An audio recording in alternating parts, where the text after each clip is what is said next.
s'excuse, hein, elle est souffrante. Enfin, Emmanuel, faut que je regarde. Sébastien Delot est absent, il a donné procuration. Du coup, j'avais mis Emmanuel pied noir, pardonnez-moi, c'est un petit peu de cafouillage là. Sophie devrait arriver, mais au cas où, elle donne procuration à Rémi. Emmanuel, pied noir. Françoise, là c'est Gaspard. Jean-Michel Pouille. Julie Cajvadi. Donc Alain Charbonnel est absent, il a donné procuration à Françoise Gaspari. Annabelle Dartenay. Pascal Doublet. Thomas Dimambro est absent, il a donné procuration à Jérémy Durier. Maxence Marmiès est absent, a donné procuration à Pascal Doublet. Donc Jérémy Durier. Clélia devrait aussi arriver, c'est bien ce qui me semble. Ah bah Clélia, pardon. Oh pardon Clélia, je t'ai pas vu. Donc présente, décidément. Sylvie Martin Pernel est absente et a donné justement procuration à Clélia. Christelle Le Provost est absente et a donné procuration à Annabelle Dartenay. Valérie Lepage est absente et a donné procuration à Jean-Michel Pouille. Laurence Lefebvre est absente et a donné procuration à Julie Cajvadi. Sylvie Gatté, Sylvie présente. Dominique Taïbois, Annie Romy, présente. Gilles Tourmente. Normalement, elle devait donner procuration à Sylvie Gatté. On n'a pas eu. Non, on n'a pas eu. Je suis désolée. Daniel Le Chaplin et Annie Gringor est absente et a donné procuration à Annie Romy. Voilà. Alors, à l'ordre du jour, nous avons pour ce soir les affaires générales avec tout d'abord la désignation du secrétaire de séance. Je propose que M. Rémi Luriquier soit notre secrétaire de séance. Il n'a pas besoin d'écrire. Ça tombe bien. Tu dois surtout relire attentivement. Mais tu peux écrire parce que c'est vrai que tu as ta main toujours valide. Donc ensuite, il faudra valider les 2 derniers procès verbaux. On va vous proposer donc d'approuver le règlement de voirie communale. Ensuite, il y a la consultation des collectivités membres du SMAC dans le cadre de la modification du périmètre de ce syndicat. C'est normal, puisque ce sont l'ensemble des communes d'Angleterre-et-Mer qui sont soumises à ce vote-là. L'approbation du contrat de pôle de service. En ressources humaines, un peu comme d'habitude, la mise à jour du tableau des emplois. Pour les finances, c'est le vote des tarifs pour les activités sportives et de loisirs pour le tennis et pour le padel. Le rapport annuel d'activité 2024 du casino Joie. La révision des loyers pour les logements communaux au Teilleul, la villa des Teilleuls, et puis l'adoption du règlement également interne de la commande publique. Et enfin, quelques affaires diverses où je vous préciserai les décisions qui ont été prises par délégation et éventuellement des questions diverses. Je vous remercie. Et on va donc pouvoir commencer par l'approbation du procès verbal pour le conseil municipal du 27 juin 2025. Alors, je ne sais plus si c'est Daniel ou c'est toi qui as relu. Ah oui, il n'y a pas de problème. Voilà. Donc je ne sais pas s'il y a d'autres personnes qui ont des remarques à faire sur ce PV. Donc il n'y a personne qui s'abstient, qui vote contre. Donc J'étais absente, mais je ne m'abstiens pas, je vote. d'accord, ok, merci Sylvain. Donc on peut considérer que ce procès verbal du 27 juin est adopté. On passe au deuxième procès verbal, celui du 7 juillet dernier. Alors je ne sais plus qui l'a relu, c'était pas Annie, non? Ou Annick? Non. Il me semble qu'on devait être à peu près dans ces... Non, c'était pas moi. Dans cet endroit-là. C'était peut-être Annick. Ouais, je crois. Moi, j'ai déjà fait. Donc je ne sais pas s'il y a des remarques à faire sur ce PV. Non. On peut considérer que personne ne s'oppose, enfin ne s'abstient ni ne s'oppose. Donc je vous remercie. Et on va pouvoir passer au 4e point qui est le règlement de voirie communale. Alors c'est un règlement qui vous est soumis ce soir, vous l'aviez eu dans les documents déposés sur le dossier partagé. C'est une première et je voudrais remercier tout particulièrement Nicolas, ici présent, notre directeur général des services, qui a travaillé sur ce règlement, avec évidemment Jean-Frédéric Desvages, qui est le responsable des services techniques municipaux, qui a contribué activement à l'élaboration de ce règlement qui permet de bien cadrer la gestion des voiries communales pour la ville de Saint-Père-sur-Mer.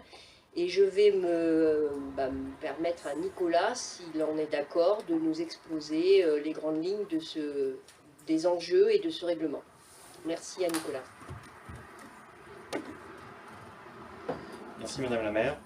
Donc effectivement, il s'agit de vous proposer un règlement complet sur tout ce qui est occupation du domaine public communal, que ce soit les demandes d'arrêté de travaux que l'on a par les entreprises qui vont effectuer des travaux de branchement, de raccordement et autres, toute autre demande d'occupation du domaine public, food truck par exemple, un camion de déménagement. Toutes les règles d'occupation sont consignées dans un règlement permettant pour le service urbanisme, puisque le service urbanisme a également été associé à cette démarche, de pouvoir, dans le cadre des demandes d'autorisation d'urbanisme notamment, viser les règles par rapport à la limite de propriété, par rapport à la création de tranchées sur les voies communales, notamment les voies qui ont pu être refaites récemment, qui ne doivent pas être ouvertes avant 5 ans par exemple. Tout cela est consigné et ça permet également de consigner d'un point de vue technique toutes les demandes que l'on peut imposer aux entreprises qui vont faire des ouvertures de tranchées. Voilà, dans sa grande globalité, l'ensemble des éléments. Je ne sais pas si vous avez des questions sur ce règlement.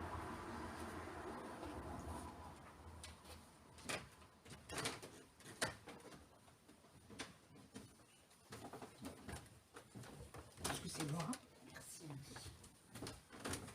On s'aperçoit avec les années que de toute façon en voirie communale on s'étoffe avec notamment les nouvelles constructions, les lotissements, et que il est important de pouvoir cadrer convenablement à la fois pour la collectivité et pour les partenaires et les entreprises le principe de la gestion de la voirie communale.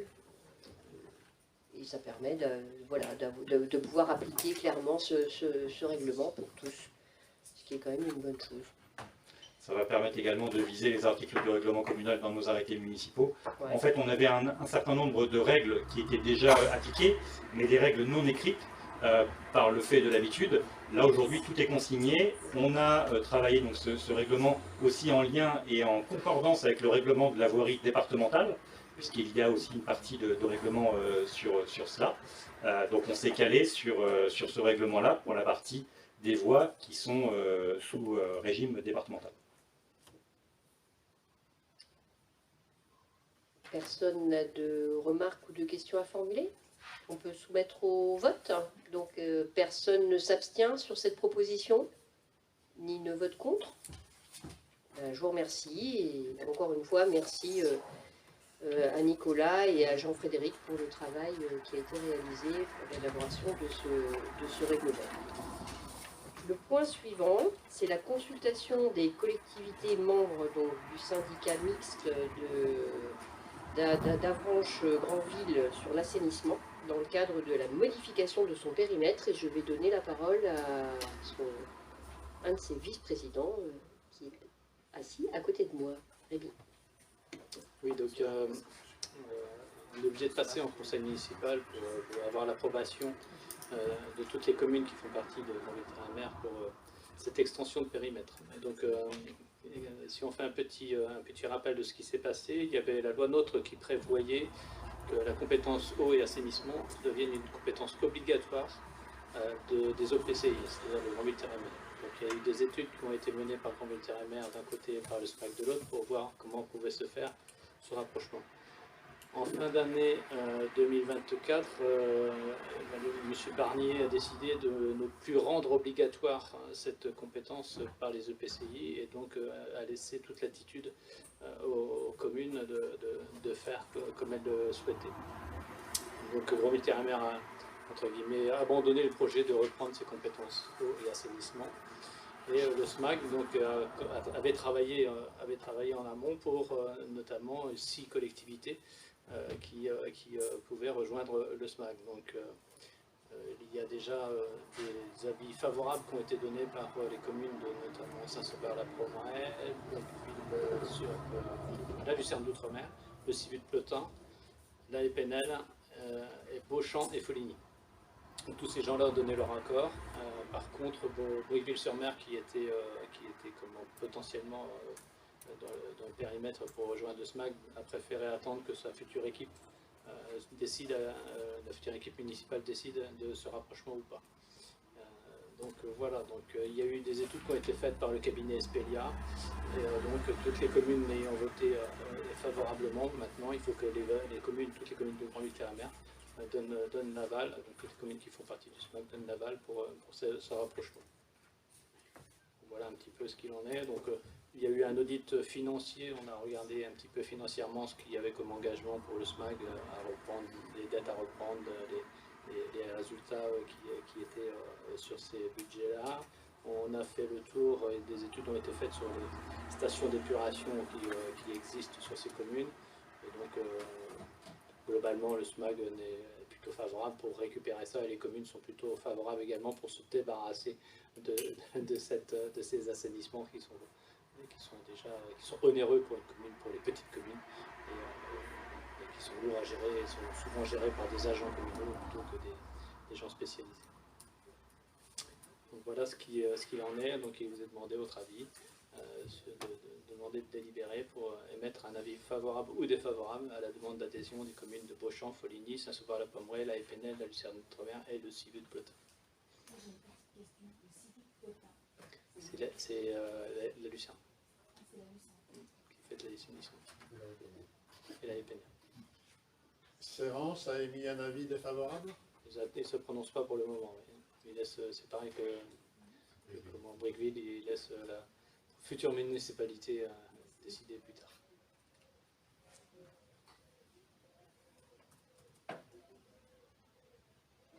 Donc, juste pour compléter, il vous est aussi demandé, bien sûr, d'approuver la modification des statuts qui portent donc sur l'extension de ce périmètre et puis éventuellement de me charger de prendre toutes les mesures nécessaires à l'exécution de la présente délibération. Voilà. On peut passer au vote s'il n'y a pas de questions par rapport à ça. Alors, est-ce qu'il y a des personnes qui s'abstiennent par rapport à cette proposition ou qui votent contre? Eh bien, je vous remercie. Merci Rémi. Donc, le dernier point dans les affaires générales, on va passer à la présentation du projet de contrat de pôle de service avec l'approbation de ce projet. Et donc, on s'est porté candidat en 2025. Alors, je rappelle que le précédent contrat de pôle de service courait jusqu'à 2022 avec la prolongation. Il avait été contractualisé, Sylvie, tu me dis si je me trompe, mais je crois que c'était 2018. 2018. Hein, c'est ça. Donc c'est 4 ans, et ça peut être prolongé encore de 5 ans. voilà, c'est ça, de 5 ans, pardon, et ça peut être encore un petit peu aussi prolongé. Et le temps que le précédent contrat finalement s'achève, et le temps de travailler, bon, il y a une grande part de ce qu'il y a dans ce contrat, vous n'allez pas être surpris parce que vous en avez déjà entendu parler, et on a déjà délibéré d'ailleurs sur un certain nombre des objets qui ont été proposés au département. Je tiens à remercier le département pour son accompagnement, toujours avec beaucoup d'expertise, beaucoup d'écoute et beaucoup de bienveillance, qui accompagne les collectivités. Sylvie, tu pourras le redire, mais je le redis parce que sincèrement, vous êtes, c'est essentiel le département pour les collectivités d'aujourd'hui. Vous êtes la seule collectivité territoriale qui continue à contractualiser avec une politique publique et des aides, des financements qui sont tout à fait significatifs. Et sans cette politique contractuelle, eh bien, on ne pourrait pas, nos collectivités, toutes seules, engager de tels projets, de telles dépenses d'investissement pour les Saint-Péray et notamment pour nos anciens, puisqu'il y a un grand volet, c'est une des spécificités de ce contrat. Il y a grande partie du contrat dans les volets, c'est vraiment la dimension sociale et c'est pour nos anciens et pour les personnes isolées. Voilà. Donc je tiens là ce soir à remercier le département de la Manche pour son soutien et notamment bien sûr Madame Zanetti qui est voilà, une technicienne hors pair et qui sait nous accompagner. Nous avons été auditionnés par, je sais pas comment, c'est les membres de la commission. Je ne sais plus quand est-ce que c'était. C'était Le 27 juin. C'était au mois de juin, voilà. J'avais plus la date en tête. Et là, c'est pareil, c'était l'occasion de pouvoir échanger et de bien mettre en avant les enjeux sur ce contrat. Alors, je vais pas tout reprendre le dossier parce que c'est quand même assez conséquent. Et puis, je pense que vous connaissez bien la commune de Saint-Père. Voilà. Simplement, on est parti direct sur une présentation des différents projets. Avec dans l'idée de relever les deux défis qui étaient proposés également par cette politique contractuelle, qui est une originalité, qui est une nouveauté dans la politique proposée par le département. Oui. C'est le défi de l'inclusion et le défi de la transition écologique. Et ce qui permet quand même d'aller sur des bonus, vous allez voir, qui sont des bonus tout à fait, là encore, significatifs. Bon, un sacré coup de pouce pour le financement des projets.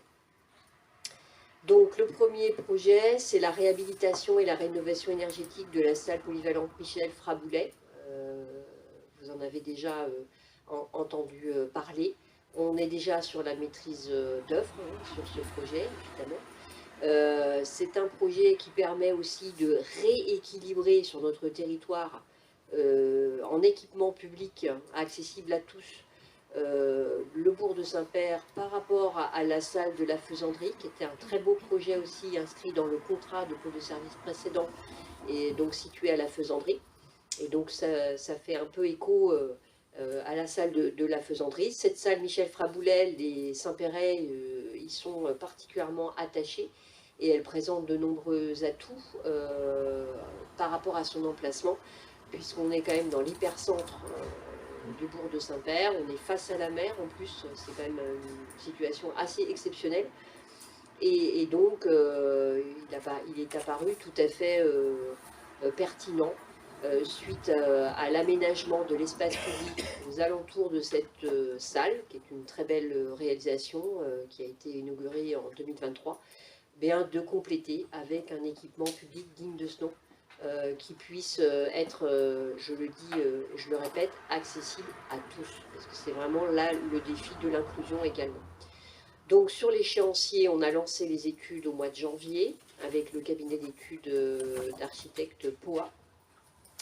La maîtrise d'œuvre également au mois de janvier. Des appels d'offres, ce sera pour mars 2026 et le début des travaux, septembre 2026. Cette salle, on y était cet après-midi, puisque c'était le repas de nos aînés. L'idée, quand on voit la capacité d'accueil, qui est quand même une belle capacité, c'est de conserver cette capacité d'accueil, mais c'est aussi de moderniser, bien évidemment, d'aller sur des matériaux durables, avec un enjeu énergétique très, très important. Cette salle, on avait, avec le cabinet, présenté la toute première esquisse. Vous comprenez bien que c'est une esquisse qui est là vidéo projetée. Ce sont des travaux qui sont des travaux d'ampleur, puisqu'il s'agit de conserver les fondations, les murs fondations de la salle, mais par contre de reconstruire par-dessus, une salle qui est à la fois assez révolutionnaire dans son approche architecturale, enfin révolutionnaire c'est peut-être un terme un peu abusif, disons moderne, original, dans un environnement, dans un écrin, comme on l'a face à la mer, et avec tout un équipement, je ne vais pas tout lire, mais tout un équipement voilà, complètement revu, modernisé, qui permettra d'utiliser cette salle de façon modulaire Là, sur le projet tel qu'il évolue, il y aura des ouvertures également sur les côtés par rapport à la première esquisse qui était proposée, de manière à, et on l'a bien vu d'ailleurs tout à l'heure, de pouvoir ventiler la salle, parce que ce midi et cet après-midi, il faisait chaud hein, dans la salle Fraboulet, quand on est comme ça exposé. Et on était nombreux, ouais, on était nombreux aussi dans la salle, tout à fait. Donc là, Nicolas, j'avoue que c'est un peu loin pour moi. Peut-être voulez-vous passer au descriptif rapide du plan. Vous avez plus de... Voilà. Ça, on est sur le... Alors, on est sur quel niveau, là? On est sur le rez-de-chaussée. Une double entrée, en fait. Donc, d'un point de vue de la sécurité, à l'heure d'aujourd'hui, on a l'entrée principale face à la mer et on a une issue de secours qui est au fond de la salle. Là, ce que le cabinet nous propose, c'est de faire l'aller-retour sur la façade, ce qui correspond aux enjeux de sécurité, de manière à pouvoir dégager, vous voyez, dans le fond de la salle, des surfaces qui vont être tout à fait utiles pour organiser à la fois des toilettes, et notamment des toilettes PMR, dont la salle actuellement n'est pas équipée, et d'organiser aussi entre guillemets, l'espace atelier-cuisine, voyez, au milieu. Et puis, un autre dégagement sur le fond de la salle, là, façade nord, avec l'escalier, qui va pouvoir permettre, au vu de la configuration de la salle qui est semi-enterrée de ce côté-là, de pouvoir gagner un étage qui permettra d'y positionner. Je ne sais pas si on passe à l'étage. Voilà, ouais, mais qui permet normalement de positionner le local technique d'un côté, et puis une loge pour les artistes ou les gens de passage. Tu veux en toucher deux mots, Jean-Michel? Voilà, c'est ça, puisque ça restera une salle polyvalente, hein, par définition. L'emplacement de la salle, à peu de choses près, sera rigoureusement le même que la salle actuelle. Un léger déplacement vers le nord, mais léger, hein, c'est 1,50 m je crois, voilà. Sachant que techniquement c'est un défi aussi quand même, parce qu'on est sur on est sur du sable, hein. Donc ça veut dire qu'il va falloir effectivement étayer, voilà, et c'est ce que vous voyez sur le pourtour de la salle, vous voyez sur le périmètre de la salle. Bonsoir Sophie. C'est d'étayer tout ça pour pouvoir renforcer les assises de la salle. Je ne sais pas s'il faut que je rentre dans plus de détails. Est-ce que vous avez des questions par rapport à ça? Ah bah la hauteur reste la même, hein, la hauteur reste la même, elle a cette forme un peu de, vague. C'est un peu le clin d'œil que l'architecte a voulu donner dans sa conception, avec vraiment un élan, une ouverture vers la mer. Voilà. C'est du bois.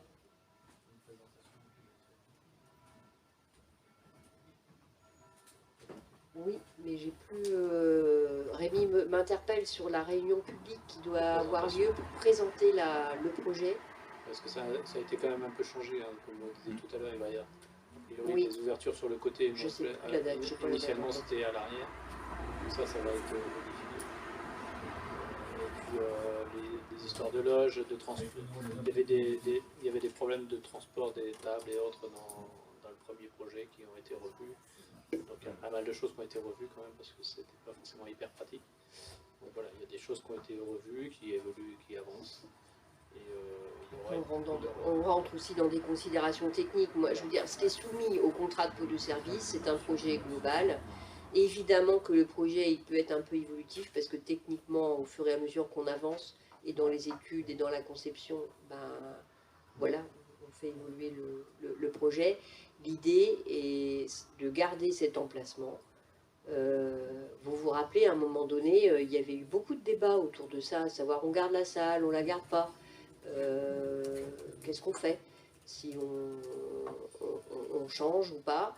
Et là, voilà, ce qui est proposé là dans le contrat de pôle de service, c'est de garder une salle polyvalente à cet endroit-là, parce qu'il est avéré qu'il y a un réel besoin. Voilà.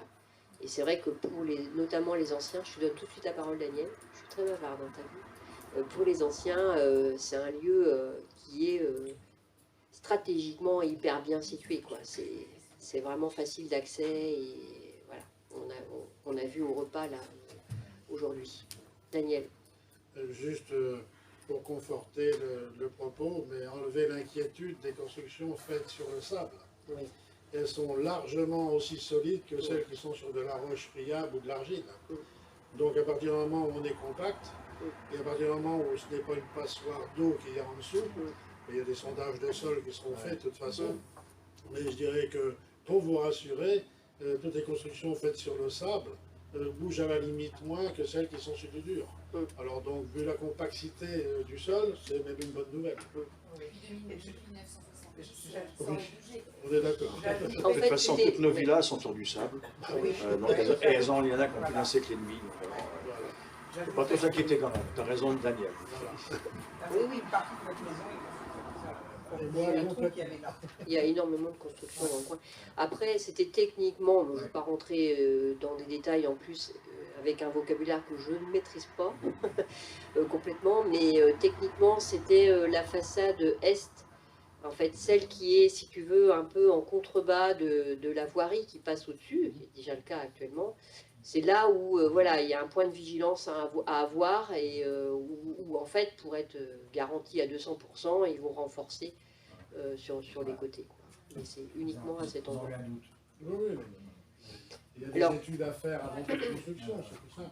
Mais je dirais que c'est pas un problème. Au niveau du plan de financement, donc le coût total est estimé alors, à 1 million, j'arrive pas à lire d'ici là. 78 000. Bah oui, non, mais c'est fou, hein. J'ai changé de lunettes pourtant il n'y a pas longtemps, mais je vous jure, de loin, c'est... Est-ce que vous pouvez mettre le... Voilà, c'est 1 300 000, un peu plus, voilà. Et regardez, l'aide du département, c'est à hauteur de 40% du coût des dépenses éligibles. Et avec la bonification de 20%, vous voyez un peu l'aide conséquente que ça peut représenter.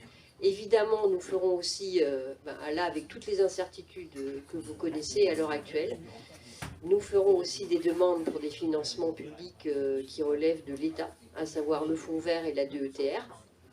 Et bien sûr, un fonds de concours Grandville Terre et Mer, mais qui sera toujours là, qui répond présent, qui pourra donner un petit coup de pouce final sur le financement. Ce qui fait qu'en finance pour la ville, Rémi, le reste à charge, Pour le moment, 812. voilà. Pour le moment, Pour le moment. on espérait juste moitié moins. Voilà. Je ne sais pas si vous avez des questions par rapport à ce premier projet. En tout cas, un bel équipement pour Saint-Père. Alors, le deuxième projet, c'est une action pour rompre l'isolement et créer des relations intergénérationnelles avec la création d'un poste d'animateur dédié qui viendra compléter le poste notamment de Philippe Mancel, qui fait déjà beaucoup de choses, mais qui tout seul voilà, ne peut pas répondre à tous les besoins. Et on a encore pour preuve cet après-midi là, de belles rencontres entre des gens qui sont isolés, c'est souvent des femmes. Bon, il y a la démarche d'aller à leur rencontre, mais ces rencontres, elles sont malheureusement pour le moment, elles sont un peu ponctuelles. Et là, avec la création de ce nouveau poste, eh bien, ça permet de complémenter et de pouvoir voilà, offrir un accompagnement beaucoup plus dans la continuité, dans la durabilité auprès de ces personnes qui sont isolées. Donc, Le descriptif du projet, c'est de recruter cet animateur, des visites à domicile, des animations collectives en lien avec les partenaires, toujours les mêmes, l'organisation des sorties et des activités de groupe, de manière à pouvoir redonner de la vie sociale aussi, du lien social pour ces personnes-là, et puis la création de liens intergénérationnels. Tout ça, ce sont des choses qui sont déjà mises en place par l'espace de vie sociale et qui seront donc renforcées par la création de ce second poste d'animateur dédié. Quant au plan de financement, eh bien là, on part sur 66 000 € à la charge de la collectivité et on est sur les trois années avec un taux qui est dégressif, qui passe de 40 à 30 et puis à 20% pour le département. C'est encore une aide qui est tout de même significative pour accompagner ce poste. Donc pour un total sur les 3 années chargé de 120 000 €. Voilà. 120 000 €, c'est pour les 3 années. C'est pour 3 ans. On part toujours sur 3 ans. Mais Ouais. je pose la question. Bah, 3 fois 4. Hein. Ok. Le poste chargé, un poste chargé, c'est 40 000. Donc tu multiplies par 3, voilà. Je pose une question, j'ai la réponse. Ouais. Je voulais préciser quand même que pour le premier poste, il ne faut pas oublier qu'on est financé par la CAF à hauteur de Absolument. 50%. Hein. C'est-à-dire que le poste de Philippe Moncel est financé à hauteur de 50%. Son salaire, plus certaines dépenses qui sont liées à cet espace de vie sociale.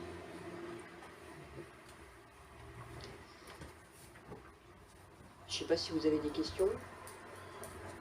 Non, ça va, je suis suffisamment claire. Alors le troisième projet, c'est la mise en place de 5 logements d'hébergement d'urgence. Ça doit vous rappeler quelque chose parce qu'on l'a déjà voté en conseil. Mais là, c'est dans le volet contrat de pôle de service. C'est grâce à cette politique contractuelle d'obtenir des aides. Je ne l'ai pas dit évidemment, mais sur le volet précédent, le projet précédent, on ne pouvait pas prétendre à la bonification. Hein, ça ne s'applique pas. Par contre, sur ce troisième projet, il y a aussi les 20% de bonification à la clé. Donc, là, on part sur une catégorisation des logements d'urgence. Alors, quand on dit urgence, c'est au sens large. Hein, ce n'est pas seulement l'urgence telle qu'on peut la pratiquer socialement sur des secteurs bien définis. Là, on est sur de logements d'urgence au sens large. Hein, ça peut être de l'urgence, comment dire, on va dire plus sociale. C'est toujours social de toute façon, mais pour des raisons X, Y ou Z. Ma maison a brûlé. J'ai besoin d'être relogé en urgence, ben voilà, je peux être relogé en urgence ponctuellement par la commune parce que voilà, on aura des logements dédiés. Pour les violences intrafamiliales, ça peut aussi être le cas. Voilà, donc c'était un peu dans toutes ces logiques-là différentes et ces axes de travail différents. C'est vrai que depuis la crise Covid, on a des urgences plus nombreuses à traiter. Et nous, seuls CCAS, on a la chance à Saint-Père d'avoir un parc immobilier, d'être propriétaire d'un parc immobilier. Et donc là, il s'agit de rénover de façon digne ces logements dont nous disposons. Alors, le descriptif, c'est que ça concerne les 3 gîtes communaux qui sont situés à Quérambourg, avec toujours des travaux de rénovation et d'adaptation. Ces gîtes, ils ont été rénovés, mais ils ont été rénovés il y a déjà maintenant 20 ans. Hein, 20. Ouais. Ouais, facile. Non, pas autant que ça. Je pense, moi je dirais 20 ans, hein, mais c'est un grand maximum. Oui, je suis d'accord avec Sylvie, je ne suis pas sûre que ce soit si... Non, parce que c'était fait quand il- À mon avis, c'était Albert. Non. C'était sous Albert. Ah Ouais. si. La transformation initiale, c'était l'ancien presbytère, c'est ça? Parce que je suis intervenu. C'était sous Mais Albert. je parle de la rénovation La la plus rénovation, récente. c'était Albert. Ouais. Je pense que c'est sous Albert. Enfin, la transformation du presbytère en prolongement, ça a pris 20 ans. Oui, mais en revanche, Ouais. la rénovation, moi je dirais entre 15 et 20. Ouais, par là. Parce que il y a quelqu'un de ma famille qui les a loués relativement au départ, et c'était il y a 15 ans. Bah moi je sais qu'on l'a visité, On l'a visité. on a dû le visiter en 2000, au début du mandat de 2014-2015, hein. C'était au début, hein. Et c'était déjà rénové. Donc ça fait un C'était petit des moment. gîtes pendant un moment, non? Oui, tout à fait. Ouais, ouais. Ils étaient gîtes communaux, vraiment. Alors ça a été géré par la commune, et puis après il y a eu une conciergerie. Et au final, même en saisonnier, c'est toujours un peu compliqué d'arriver à gérer ça, à louer. Et donc là, finalement, les basculés, faut le dire, hein, à l'usage, ce sont des logements d'urgence. Aujourd'hui, c'est ça. Concrètement, c'est ça. Avec un dernier gîte qui est le gîte, vous voyez, qui est le plus à droite, le plus petit, qui est entre guillemets PMR, sans être PMR, puisque vous avez quand même la chambre à l'étage. Donc l'idée, c'est de le rénover en mettant une chambre en rez-de-chaussée. Voilà. Je me souviens simplement qu'on avait rénové les cuisines, mais pas les bâtiments, ils étaient déjà rénovés. Ah oui, tu as raison, c'est l'intérieur. Moi, je parle de la rénovation à l'intérieur. Voilà. Oui, oui, de C'était l'extérieur, oui. uniquement les petites cuisines qu'on avait aménagées, c'est tout. Ouais, ouais, ouais. Oui, il y avait eu quand même du travail de fait aussi sur l'aménagement des chambres là-haut. On va quand dire même. plus de l'embellissement Oui, qu'autre chose. du rafraîchissement, on va Oui, dire. oui, voilà, c'est tout. Mais, excusez-moi, Madame Lénard, il y avait une dégradation aussi à un moment donné par des occupants, non? Pas sur ceux-là. Oh, c'est pas sur ceux-là, c'est plus sur celui à côté du Carmel. D'accord. C'est celui-là qui a vraiment été abîmé. Pas ceux-là. Ceux-là, on n'a jamais eu trop de problèmes. Je dirais pas que l'entretien était toujours parfait, mais globalement, ça. D'ailleurs, tout ce qui est vivre au quotidien dans un gîte comme ça, à l'heure d'aujourd'hui, c'est encore faisable. Mais là, il y a un vrai enjeu de gain en termes d'énergie, d'isolation aussi quand même de ces bâtiments-là, parce que les travaux qui ont été menés, Dominique a raison, c'est plus ancien, les travaux sûrement sur l'extérieur, mais voilà, je pense qu'à l'heure d'aujourd'hui, on peut gagner beaucoup en consommation d'énergie, en changeant le chauffage et puis en travaillant l'isolation. Voilà, il y a une rénovation des murs, des sols qui est prévue, la mise aux normes bien sûr électrique et sanitaire. Et encore une fois, si possible, le gîte PMR qui soit vraiment PMR, c'est-à-dire que la personne puisse dormir au rez-de-chaussée, que la chambre ne soit pas à l'étage, sinon c'est plus PMR. L'autre, oui. Je voulais juste poser une question. Ce n'est pas uniquement que pour les Saint-Pérez, s'il y avait quelqu'un en difficulté sur une commune à côté. C'est de la solidarité. C'est-à-dire que nous, on travaille avec le CCAS Ville de Grandville et on sait qu'il y a très peu de logements d'urgence sur le territoire. Alors, évidemment, les Saint-Pérez sont prioritaires, c'est normal, mais s'il y a besoin de solidarité, évidemment, oui, on aidera. C'est bien le but aussi, tout à fait. Sur la villa qui est à côté, là, donc là, c'est pareil, c'est rénover les appartements. Alors, ils ont toujours été très bien entretenus par les services techniques. Enfin, c'est franchement arrivé vieillot. Et là, pareil, le gain énergétique à la clé est peut-être moins fort que précédemment, hein, parce on était, Sylvie, un tout petit peu borderline par rapport aux étiquettes, mais bon, voilà. On peut guère faire beaucoup mieux que ce qui est proposé là. Par contre, voilà, il y a besoin vraiment de rénovation, là encore sur l'isolation, la VMC, enfin voilà, tout ce que vous voyez affiché là sur la slide avec le chauffage, voilà, l'éclairage, les rénovations. Et dans quelle mesure ce projet s'engage à répondre aux enjeux de la transition? On ne l'avait pas mis d'ailleurs pour la salle Frein-Boulet, mais bon, il fallait le gain de 2 étiquettes minimum pour le bilan énergétique, le recours à des artisans qui sont RGE, et puis bien sûr à chaque fois, si possible, des matériaux biosourcés, des mobiliers, des fournitures durables, la mise en place de récupérateurs d'eau, ce qu'on fera sur les gîtes, les panneaux photovoltaïques si on peut le faire et ça s'y prête bien sûr, c'est très pertinent. Et puis la mise en place d'abris vélos avec en réflexion la mise en œuvre des vélos partagés en accès libre, et ça on pensait notamment sur le gîte. Ça pourrait être très pertinent de le faire. Il y a un truc porte-famille. le terrain derrière est très grand. Hein. Oui. Alors, le terrain derrière, il est très grand, oui et non, en fait. Il n'y a pas une profondeur. Il y a une vue absolument superbe. Sur, oui, il n'y a pas une profondeur, mais il fait toute la longueur. Oui, il y a du terrain, et sur le côté aussi. Hein. Il y a du terrain, oui, tout à fait. Donc là, sur le plan de financement, on est sur un total d'un peu plus de 410 000 euros. À notre charge, on n'est pas loin de 120 000 euros. Et vous voyez que 40% là encore sur le contrat de pôle de service pour le socle commun, si je puis dire. Et puis la demande du bonus de 20% sur la relève de défis à la fois inclusifs de l'inclusion et puis de la transition écologique, énergétique. Enfin, évidemment, vous avez noté que toute l'enveloppe n'est pas consommée. J'ai oublié de parler de l'enveloppe. Pardonnez-moi, peut-être que tout le monde le sait ici, mais je ne sais pas si le public le sait. C'est une enveloppe de 850 000 euros pour la ville de Saint-Père. Voilà, plus les bonifications. Donc, comme la totalité de l'enveloppe n'est pas consommée, nous gardons 200 000 euros à peu près pour le Carmel, qui est un autre projet tout à fait important pour notre ville et nos habitants.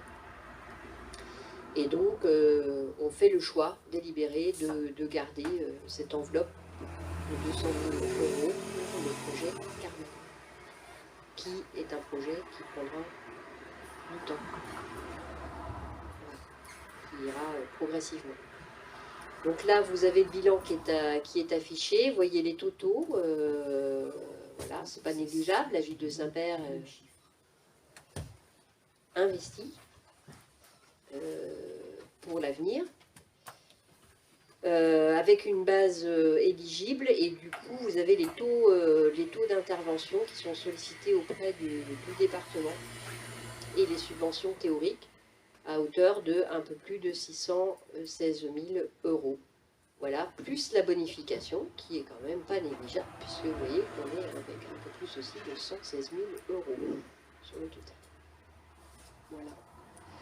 Est-ce qu'on l'annonce ou pas? C'est pas un scoop, mais on peut dire quand même que la commission permanente a délibéré, Sylvie. Voilà, la commission permanente avait lieu cet après-midi. Il y avait 6 contrats de service à passer et 6 FIR. C'est la même chose, mais pour les petites communes. Et alors moi, j'étais pas, j'avais donné procuration parce que je devais être sur Grandville. Et donc la commission permanente a approuvé le contrat de pôle de service de Saint-Père-sur-Mer. Donc ça tombe bien, madame la maire, on a exactement les mêmes chiffres. Voilà, donc la mobilisation potentielle de 616 693 euros, plus la bonification de 116 539. Voilà. Et le vote était à l'unanimité, donc merci à la commission permanente. Voilà ce que je pouvais vous présenter. Donc il vous est demandé ce soir d'approuver le contenu du contrat de pôle de service, c'est normal, le conseil municipal doit délibérer là-dessus, tel qu'il vient de vous être présenté, et de solliciter l'aide financière auprès du conseil départemental de la Manche, dans les conditions qui figurent dans le contrat de pôle de service, tel qu'il a été présenté, et joint en annexe. Et je tiens à remercier, donc j'ai remercié Madame Zanetti, je tiens à remercier Nicolas Lefebvre, qui a travaillé d'arrache-pied aussi pour boucler voilà, ce dossier pour la collectivité. C'est un beau dossier, je pense que c'est voilà, un ensemble de projets qui sont tout à fait porteurs pour nos habitants, et bien au-delà même de notre territoire, pour ce qui est du Carmel, ça on le sait. Voilà. Je ne sais pas si vous n'avez pas d'autres interventions, remarques ou questions. Est-ce qu'on peut passer au vote? Alors, est-ce qu'il y a des personnes qui s'abstiennent par rapport à cette proposition? Qui s'opposent? Eh bien, merci beaucoup. Merci pour les Saint-Péret.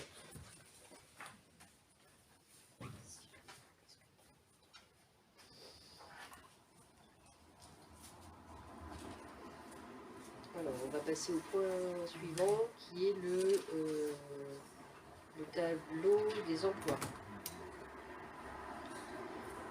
Donc, en fait, il y a la suppression de grades, et s'il y a la suppression de grades, eh ben, il y a la création de nouveaux grades. Donc, vous voyez, ça s'affiche là sur... J'ai pas les noms par contre, Nicolas. Ah, ça Peut-être vous pouvez donner les noms parce que c'est pas, j'ai pas noté tous les noms. Adjoint technique, bah ouais, c'est la colle. Hein.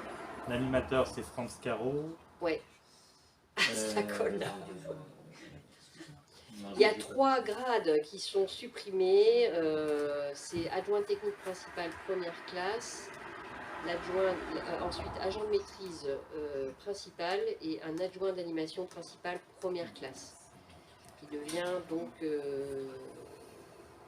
animateur, et ça c'est France. Oui. Je sais qu'il y a le poste de Gaël Julien qui pareil est supprimé. Et la 3e personne, ça m'échappe, pardonnez-moi, je suis désolée.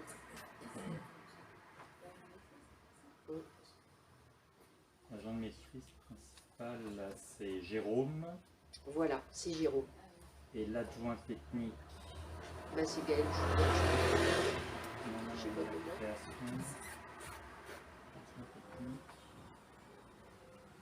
Ah, c'est Thierry Lefra. Et Thierry Sur les trois avancements de grade. Voilà. Les avancements de grade. Donc il vous est proposé la création de ces grades et de modifier le tableau pour l'inscrire au budget des crédits correspondants. Est-ce que on considère que tout le monde vote pour? Personne ne vote contre ou ne s'abstient? Bah, écoutez, je vous remercie beaucoup. Alors, on va passer au dernier volet, c'est le volet des finances. Avec le rapport annuel d'activité 2024 pour le casino Joa. Je vais laisser la parole à Rémi. Je vais avoir la lourde tâche de vous présenter le rapport du casino. Le rapport annuel du casino. Donc, Nicolas a préparé un PowerPoint pour synthétiser le rapport, parce que vous l'aviez en annexe dans la convocation. Donc on va vous rappeler l'autorisation des jeux qui lui a été octroyée, donc elle court, c'est une autorisation d'exploiter des jeux qui est fixée par arrêté ministériel, donc pour 5 ans, de 2020 à 2025, donc là ils vont faire la demande de renouvellement en fin d'année. Donc en jeu traditionnel, il y a 2 tables, 75 machines à sous, il y a 70 appareils exploités et il y a 45 postes de jeux électroniques, 15 postes exploités. Au niveau de compte d'exploitation, donc ils ont un exercice 2024 qui est en progression par rapport à 2023, donc ils ont un chiffre d'affaires net, on ne va pas lire toutes les lignes, mais un chiffre d'affaires net qui a progressé de 6%, des produits d'exploitation globalement qui ont également progressé de 6%. Les charges d'exploitation, elles, sont en progression également, mais un petit peu moins fortes, à 5%. Donc un résultat d'exploitation à 564 569 € contre 515 177 l'année précédente, donc une progression de 10% du résultat d'exploitation. Le résultat courant avant impôt, 575 235 contre 533 818, donc qui progresse de 8%. Et puis ils ont eu des produits exceptionnels cette année, c'est des reversements de subventions suite au Covid qu'ils ont perçus cette année. Donc il leur redonne un résultat exceptionnel, un peu, c'est le cas de dire exceptionnel, 254 000 €, un IS 283 000 contre 131 et un résultat net de 546 127 contre 387 000 l'année précédente. Donc une belle année 2024 qui est en belle progression par rapport à 2023. Le produit brut des jeux, donc des total des machines à sous, ils ont eu des produits bruts de jeu de 5 361 000 € contre 5 208 000. Le blackjack 54 contre 43 000. Le blackjack électronique 32 000 contre 30 000. Et la roulette anglaise électronique qui a fortement progressé, 141 000 contre 86 000, soit des jeux traditionnels 227 750 contre 162 000. Et un total de produits de 5 588 000 contre 5 371 000, donc 4% d'augmentation sur le produit brut des jeux. On a un petit historique du produit brut des jeux donc, qui rappelle un petit peu ce qui s'est passé sur les années précédentes et ça démarre en 2011. Donc il y avait eu une belle progression, hein, vous vous souvenez, jusqu'en 2019, une cassure avec le Covid. On remonte à un niveau, mais on n'est pas encore revenu au niveau de 2019. On a un bon niveau de produit brut des jeux, mais on n'est pas encore revenu au niveau 2019. Donc, après, ça peut s'expliquer peut-être par des habitudes, les gens qui ont perdu l'habitude de jouer, qui ont peut-être moins d'argent, enfin, c'est tout le problème du jeu, hein. Mais ça reste un bon niveau. Les versements, les montants versés à la commune donc, entre 2023 et 2024, on a donc, le prélèvement communal 538 contre 516, le reversement est à la commune 164 000 contre 152 000, le loyer 122 000 et les impôts et les taxes communaux, taxes foncières notamment 38 000. Donc un total de 864 000 contre 829 l'année précédente, donc ça augmente de 4%, c'est un peu comme le chiffre d'affaires. Le nombre d'entrées, donc le petit bémol, voilà, on voit qu'effectivement sur les machines à sous, il y a eu moins d'entrées que l'année précédente, hein, 76 000 entrées contre 79 000, donc avec des jeux un peu plus importants, mais des entrées moins importantes. Les tables de jeu traditionnelles un peu plus, par contre, 2904 contre 2618, et la bonne nouvelle, c'est le restaurant à 26 000 couverts contre 25 607, et on va le voir tout à l'heure avec un chiffre d'affaires du restaurant qui a bien progressé. Parce qu'on l'a effectivement ici, on retrouve donc tous les jeux qu'on a vus tout à l'heure, le produit brut des jeux, je ne reviens pas dessus. Ce qui est intéressant ici, c'est le bar-restaurant où on a un chiffre d'affaires qui est arrivé à 851 000 € cette année, contre 761 000 l'année précédente, donc une évolution de plus 11%. Et si on repart avec une comparaison à 2019, on est à plus 55 par rapport à 2019. Donc c'est vraiment belle progression du restaurant. Je pense qu'on peut se féliciter d'avoir une qualité de restauration maintenant au casino qui est quand même qui est beaucoup mieux que ce qu'on a connu par le passé. Les parts de marché, donc là c'est également quelque chose d'intéressant, c'est comparer entre Granville, Agon-Coutainville et Saint-Père. Donc on s'aperçoit que Granville a perdu 1 point de part de marché, et que c'est Saint-Père qui l'a grignoté le point, parce que Saint-Père, lui, est passé de 27,95 à 29,06, et Agon-Coutainville est resté similaire à 32,77, 32,66. Donc le point de part de marché a été pris à Granville.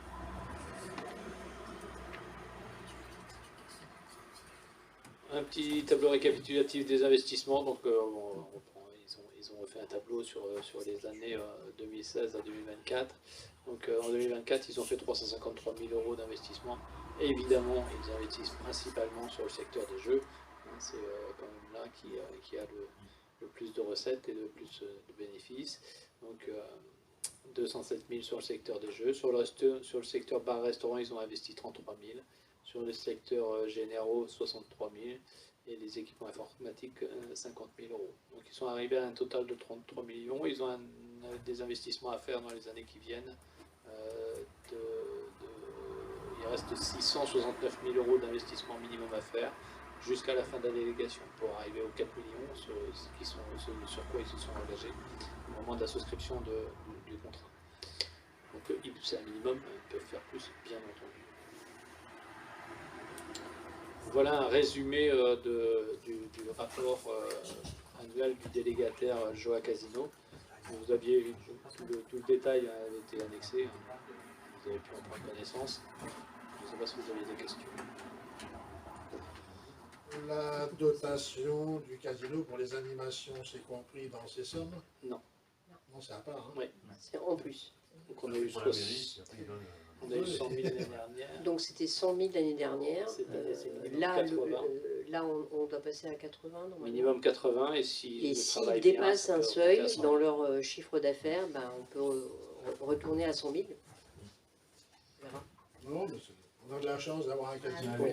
C'est sûr que sinon on ne pourrait pas faire tout ce qu'on fait. On fait les envieux. Hein. Bien sûr. Il y a des communes aux alentours qui vont bien. Okay. Oui, puis on sait que cette dotation, elle est vraiment importante parce qu'elle contribue au rayonnement de la ville, puisque c'est grâce à cette dotation qu'on peut avoir le feu d'artifice, avoir plein d'animations, second geste. Enfin, tout ce qui peut contribuer, les associations qui font des événements, enfin, voilà. Les clubs sportifs et tout, les associations sportives et tout. À ce sujet, on espère que la nouvelle directrice, puisque je peux comprendre que c'était une directrice, sera aussi... Voilà, donc on peut remercier, tu me tends finalement la perche, et c'était... Non, mais je vais en parler. Je voulais remercier, moi, pour l'ensemble du conseil municipal et les services aussi qui ont été amenés à travailler avec Thierry Soudry. Je voulais le remercier parce que voilà, on a eu un partenariat pendant 5 ans qui a été un partenariat riche, fructueux, c'est le cas de le dire, à tout point de vue. Et franchement, c'est quelqu'un qui a su placer le casino, je veux dire, dans une autre posture au sein des commerces, au sein de l'activité économique et de l'activité touristique du territoire. Il a développé des partenariats avec plein d'associations locales. Franchement, il travaillait très bien avec ses collègues restaurateurs du secteur aussi. Voilà, on le regrettera et on lui souhaite bien évidemment une belle carrière pour la suite, là où il est parti, là en Auvergne. Mais voilà, je voulais vraiment le remercier pour tout ça, parce que grâce à lui, le partenariat a pris encore plus de sens. Et franchement, c'est quelqu'un qui était très apprécié au sein de la ZAC aussi, très impliqué. Enfin voilà, vraiment quelqu'un de... Ouais, tout à fait. Toujours là, toujours présent. Et donc, c'est Anne Duigou qui va prendre la suite. Elle doit arriver au 1er octobre, donc c'est imminent, hein, elle ne devrait pas tarder. Qui a l'air d'être quelqu'un aussi de très très ouvert. Et on espère effectivement que le partenariat pourra se poursuivre dans la même veine que ce qu'on a pu construire avec Thierry. Il n'y a pas de raison. On sait qu'il y a des associations qui sont aussi attachées à pouvoir continuer à travailler avec le jeu à casino. Et je pense que c'est gagnant-gagnant pour tout le monde, donc c'est super. Tout à fait. Donc là, on nous demande juste de prendre acte de la présentation du rapport. C'est soumis au... C'est pas soumis au vote, si. A priori, c'est pas soumis au vote, je pense pas. On prend acte de la présentation du rapport annuel. Merci, merci Rémi et Nicolas. Alors le point suivant, moi je voudrais juste rajouter que le partenariat, il se cantonnait pas qu'à Saint-Père ou à GTM. Hein. Nous, avec le département, on a beaucoup travaillé aussi avec le casino, notamment sur l'insertion, où franchement, ils mettaient ça à la disposition. C'est ça. Et on faisait venir quand même des personnes du monde économique de toute la Manche. Et on a un très beau partenariat avec lui. Et moi aussi, j'espère qu'on pourra continuer. Merci Sylvie. Le deuxième point, est-ce que Pascal peut-être peut vous présenter le deuxième point sur le vote des tarifs pour les activités sportives et loisirs, le tennis et le paddle, Pascal? Oui, donc on est en début d'année scolaire et sportive. Donc il y a une partie des tarifs qui sont à réexaminer en ce début d'année sportive. Donc ça concerne le tennis et le paddle. Et ça concerne aussi les activités sportives municipales.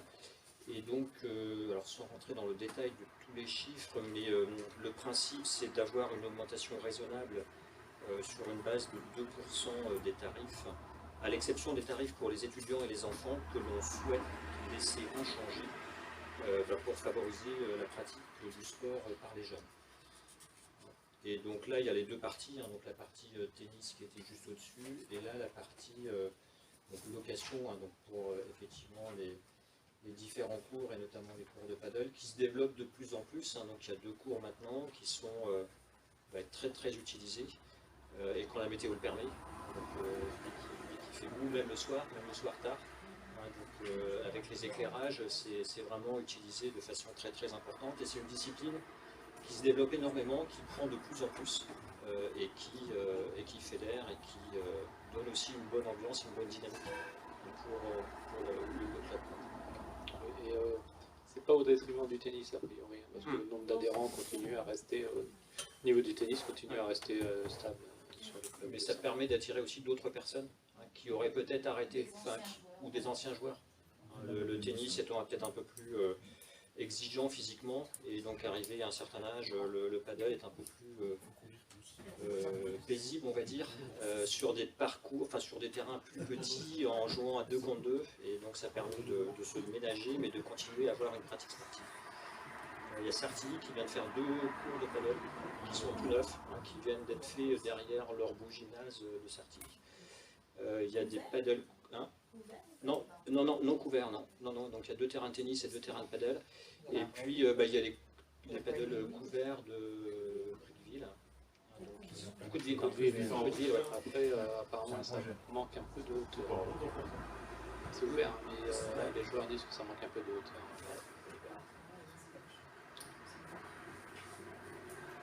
Donc voilà, sur la pratique sportive. Par contre, à Couteville, c'est un projet privé. Privé, oui. Privé, oui, tout à fait. Voilà, et on est globalement sur des tarifs effectivement très accessibles et très abordables pour cette pratique.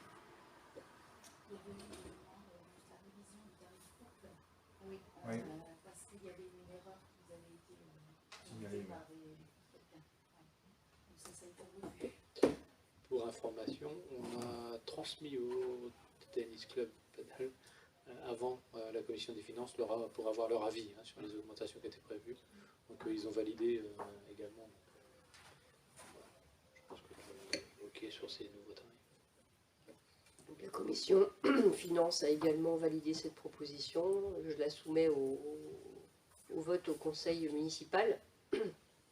Personne ne s'oppose à cette proposition, ni ne s'abstient. Écoutez, merci. Et vive le sport. Révision des loyers pour les logements communaux de la villa des Tilleuls qui n'ont pas été révisés depuis 2018. Donc voilà, on a retravaillé là-dessus. Rémi, faire la proposition. Oui, donc les tarifs n'avaient pas été revus, donc il y a plusieurs surfaces. Il y a des logements de 10 mètres carrés, de 15 mètres carrés et de 25 mètres carrés. Donc on a commencé à travailler sur une révision en tenant compte de tous les indices de pluie, et on arrive à certaines sommes. On a revu ensemble, lors de la commission des finances notamment, toutes ces sommes pour dire, voilà, si on était vraiment parti sur la révision normale, on arrivait avec des loyers quand même conséquents. Donc on a retravaillé là-dessus pour avoir des loyers acceptables. Et on est parti sur 2 formules. Une formule contrat à durée déterminée qui est réservée aux étudiants, aux saisonniers et aux apprentis. Ça veut dire, par exemple, les infirmières ou infirmiers qui viennent 9 mois et qui louent des logements chez nous. Donc on passerait un loyer hors charge à 200 € pour les 10 mètres carrés, 220 pour les 15 et 270 pour le 25, plus un forfait de charge qu'on a mis à 50 € pour le 10 mètres carrés, 60 € pour le 15 mètres carrés et 90 € pour le 25 mètres carrés. Ce qui fait un total proposé de 250 pour les petits, 280 pour les 15 mètres et 360 pour le 25 mètres carrés. Donc, ces tarifs-là sont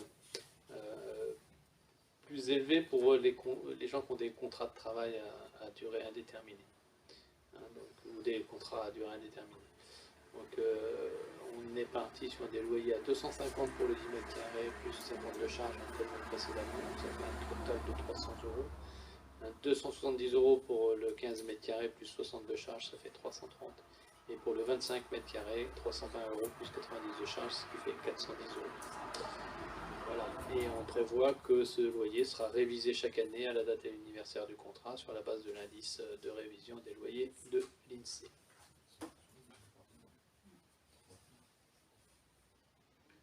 Donc je ne sais pas si vous avez des questions. Des augmentations, mais des augmentations qui sont raisonnées. Raisonnables, on va dire, voilà, raisonnables, pour être un peu plus en cohérence aussi avec le coût réel, parce que le coût des charges, notamment, ça s'est un petit peu envolé, avec tout ce qui s'est passé là et le temps. Donc voilà ce qui vous est proposé, d'approuver cette révision des loyers mensuels de décider que le montant sera révisé annuellement à la date anniversaire du contrat sur la base de l'indice de révision des loyers de l'INSEE, et puis d'autoriser Madame la maire et l'adjoint ayant délégation à signer tout document qui serait la suite ou la conséquence de la présente délibération. Si vous n'avez pas de questions, C'est pour les nouveaux locataires. Oui, oui, c'est pour les Que nouveaux pour locataires, les bien nouveaux sûr. locataires, évidemment. Ouais, ouais, Celui bien qui est en sûr. place, il continue le montant actuel. Tout à fait. Est-ce qu'il y a des personnes qui s'opposent à cette proposition? S'abstiennent? Non? Bah écoutez, merci beaucoup et merci aussi, là encore, au service d'avoir travaillé sur tout ça. Alors, un point important également, c'est un règlement interne de la commande publique. Là encore, il y avait des pratiques, il y a des textes de toute façon qui régissent la commande publique, mais pour travailler en bonne intelligence, en transparence et avec un cadre clair, eh bien, il a été proposé par le directeur général des services d'élaborer un règlement interne de la commande publique sur lequel il a travaillé, mais également Claire, je pense, qui bosse sur la commande publique. Et Jean-Fred a dû aussi sûrement intervenir là-dessus. Voilà, donc on vous remercie pour l'élaboration de ce règlement. Et je vais peut-être vous redonner la parole pour que vous nous dressiez les grandes lignes, là encore, de ce règlement que tout le monde a eu dans les pièces annexes. Merci Nicolas. Merci Madame la maire. Donc effectivement, le code de la commande publique aujourd'hui permet pour les collectivités de faire des dépenses sans mise en concurrence jusqu'à 40 000 € et de définir eux-mêmes leur procédure d'achat entre 40 et 90 000 €. Les procédures formalisées par le code de la commande publique ne commencent qu'à partir de 90 000 € sur ce qu'on appelle des MAPA, des marchés à procédure adaptée. Et ensuite, entre 90 000 €, donc on est en MAPA entre 90 000 € et les seuils européens qui sont fixés à 5 536 000. Ce qui fait que la collectivité n'a pas réellement de règles fixées par le code de la commande publique. Elle a juste une obligation, c'est d'assurer la bonne gestion des deniers publics. Donc de ce fait, il est de coutume maintenant, dans la plupart des collectivités, de se doter d'un règlement de la commande publique qui permet de fixer nous-mêmes nos propres règles de mise en concurrence et de publication en fonction d'un certain nombre de seuils. Donc on a déterminé différents seuils. Alors le règlement reprend les différents textes et puis les informations sur la réglementation juridique du code de la commande publique, les termes, les procédures, l'explication des seuils, etc., pour que les services puissent avoir une information complète de l'environnement juridique. Et on est parti sur des procédures applicables pour tout ce qui est MAPA inférieur à 40 000 € sur lequel, à la base, on peut faire des achats sans avoir de mise en concurrence nécessaire. Donc on peut très bien, en dessous de 40 000 € prendre un fournisseur classique, lui dire on a besoin de temps et signer le devis. Comme on souhaite avoir vraiment une bonne gestion des deniers publics et optimiser les dépenses publiques, on a proposé de mettre en place 4 MAPA, ce qu'on appelle des MAPA, donc MAPA 0, MAPA 1, MAPA 2 et MAPA 3. En dessous de 1 000 €, le pôle concerné pourra faire une commande, là, de manière à ne pas alourdir de façon administrative le schéma. On a des commandes de moins de 1 000 €, on fait un devis direct auprès d'un prestataire. Entre 1 000 et 10 000 €, les services devront obligatoirement, il n'y aura pas de publicité, mais consulter 2 fournisseurs. Entre 10 000 et 25 000 €, il n'y aura pas de publicité, mais on devra consulter minimum 3 fournisseurs. Et à partir de 25 000 € jusqu'à 40 000, on fera une publicité simplifiée, de manière à ouvrir le marché sur des dépenses que l'on considère qui commencent à avoir une certaine ampleur. On définit dans le règlement qui lance la procédure, qui analyse les offres, qui définit le choix de l'attributaire, de manière à ce qu'un service qui a un besoin puisse savoir directement vers qui se retourner et quelle procédure mettre en œuvre. L'intérêt de ça, si je puis me permettre, c'est de coordonner les commandes pour les différents services, parce que chaque service a des besoins qui lui sont propres. Ça permet de clarifier. Tout le monde rentre dans le même règlement, donc c'est beaucoup plus facile pour la commande publique après en bout de ligne de procéder au marché. Premier aspect. Deuxième aspect, le fait de, même sur des seuils qui peuvent sembler relativement modestes, de demander 2 devis ou 3 devis minimum. Par expérience, c'est quand même très intéressant. Parce que c'est assez surprenant de voir que quand il y a un peu de mise en concurrence, ben, elle joue.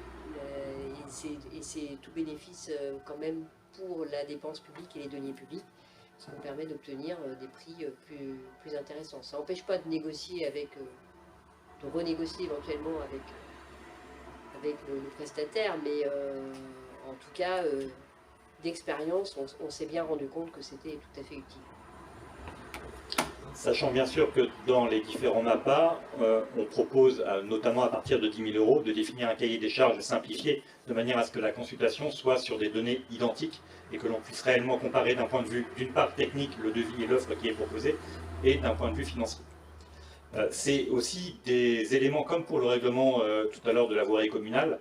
On a déjà des règles de fait qui sont mises en œuvre parce que je sollicite depuis mon arrivée les services en leur demandant systématiquement à partir de 1 500 euros, je leur avais demandé de faire 2 devis et on avait demandé plusieurs devis de façon pareille, graduée en fonction des montants. Mais là encore, il n'y avait rien d'écrit et les services parfois étaient un peu perdus ou ne savaient pas en fonction du devis vers quelle était réellement la procédure qui était à mettre en œuvre. Donc là, ça va permettre de cadrer et de simplifier le fonctionnement. Donc on a ensuite entre 40 000 et 90 000 euros où on doit avoir une première procédure formalisée. Là aussi définit nos règles avec un cahier des charges qui va être mis en œuvre, une publicité et une analyse des offres. L'analyse des offres permet également, on ne se contente pas uniquement de calculer et d'analyser les devis sur le montant unique, on fait aussi une analyse technique.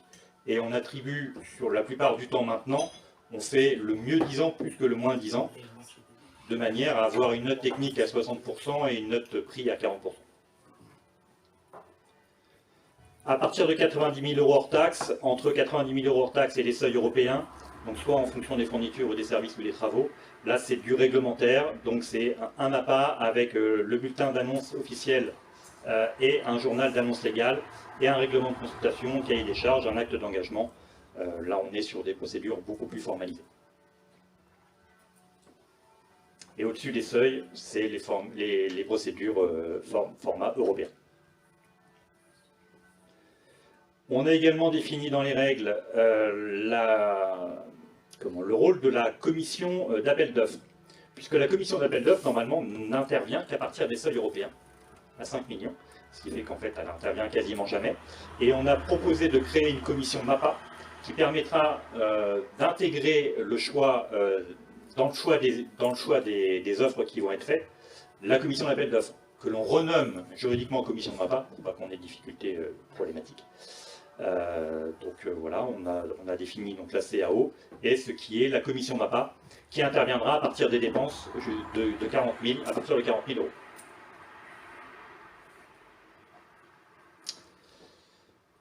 Et dans le cahier des charges, dans le règlement, on a mis un certain nombre d'annexes pour les services, le tableau récapitulatif, les fiches de transmission, le modèle de règlement, de rapport d'appel d'offres, le modèle de tableau d'analyse et le modèle de courrier. L'idée, c'est vraiment de sécuriser aussi les services, qu'ils aient tous les outils pour gagner du temps et être le plus efficace possible.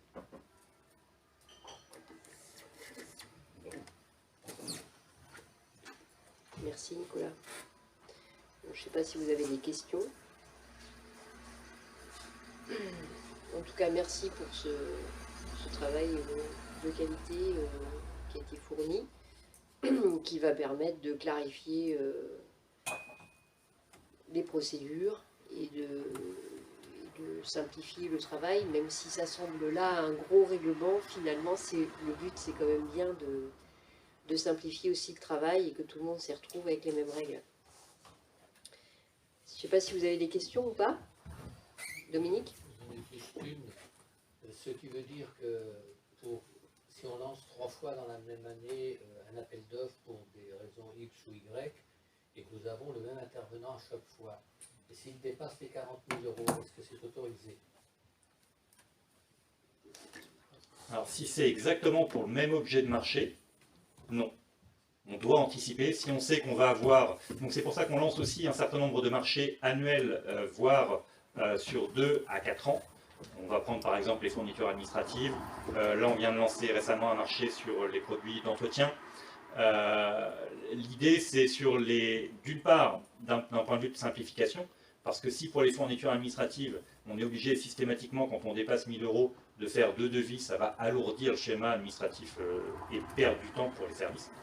Et puis pour éviter ce risque de devoir faire des devis auprès du même fournisseur sur le même objet dans l'année et de dépasser les seuils et donc du coup de ne plus respecter le code de la commande publique qu'on l'a arrêté. Donc c'est au service d'anticiper en début d'année, dans le cadre du vote du budget, sur l'ensemble des commandes qu'ils vont avoir à faire sur l'année pour savoir s'il y a un marché à lancer ou non. Voilà, là on parle sur un marché pluriannuel quand c'est comme ça. Oui, oui, oui. Pour le marché de l'alimentation par exemple, on a lancé un marché sur 2 ans, reconductible aux 2 ans, ça permet d'éviter aussi une lourdeur administrative et juridique. Là, on vient de faire la même chose pour les fournitures de produits d'entretien. On va relancer le marché sur 2 ans pour les fournitures administratives. Et on envisage, là encore, de faire des marchés sur les contrats de maintenance, par exemple. Les produits, donc l'assurance, c'est déjà fait, c'est sur 4 ans. Voilà, sur des thématiques sur lesquelles on a des commandes à faire tout au long de l'année, on fait un marché annuel.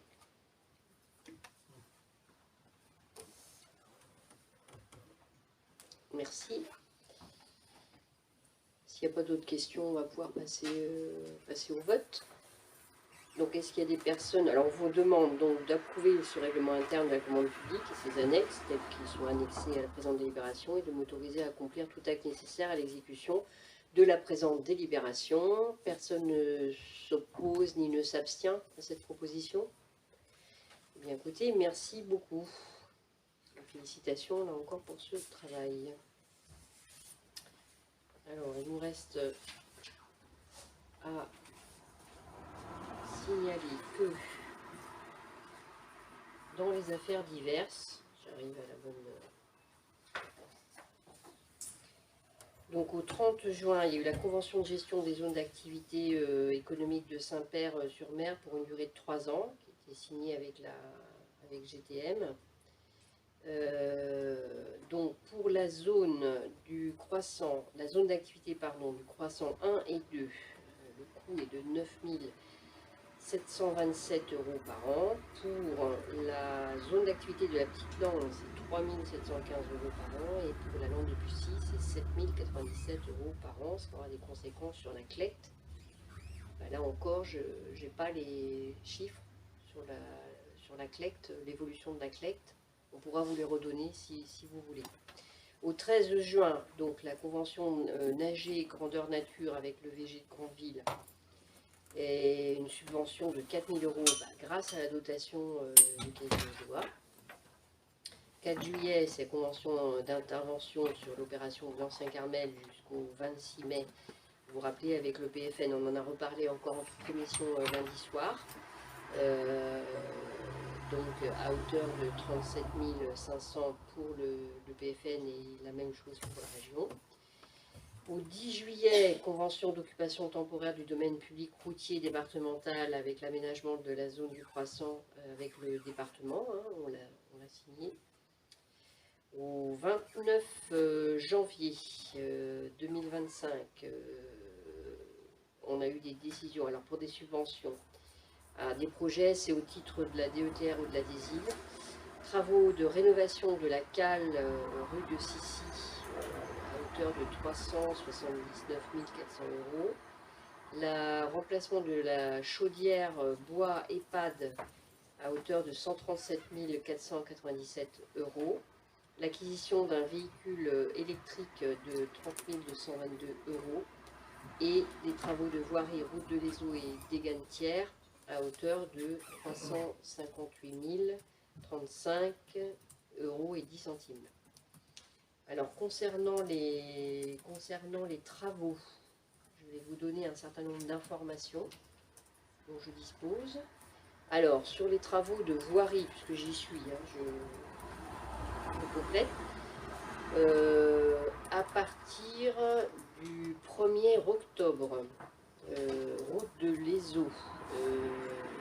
CGLEC va déposer les poteaux à la fois électriques et téléphoniques, et entre le 6 octobre Et le 14 novembre, il y aura donc réfection de la voirie par l'entreprise Eurovia.